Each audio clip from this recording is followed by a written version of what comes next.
Brazil used to be a hub for Muslims, especially in one particular region, the coastal state of Salvador. Here, thousands of Muslim scholars and merchants were sent, trapped and enslaved in West Africa by the Portuguese, and brought over to work the sugar fields of Brazil. But among the slaves, the Muslims received the highest respect because they were the most disciplined, the most educated, with many of them being scholars of fiqh and hadith, whereas many of the Portuguese masters could not even read or write.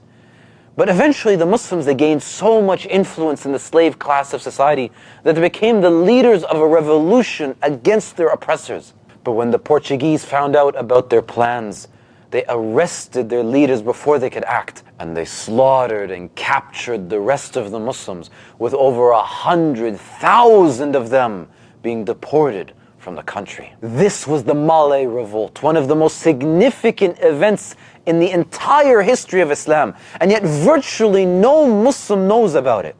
Perhaps if this revolt had never taken place, the lands of Brazil would be a quarter Muslim by now.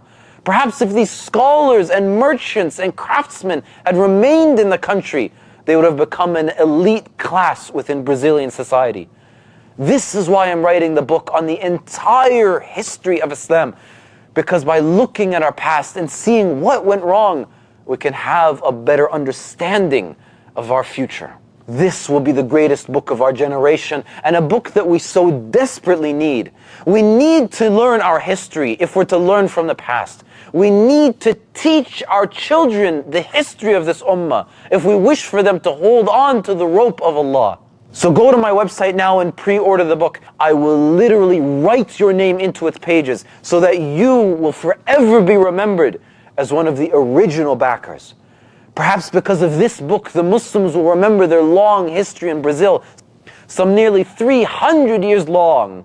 And perhaps Allah will grant you a legacy the ummah will never forget, because through this book, you were one of those who helped fund it and remind the Muslims of their history.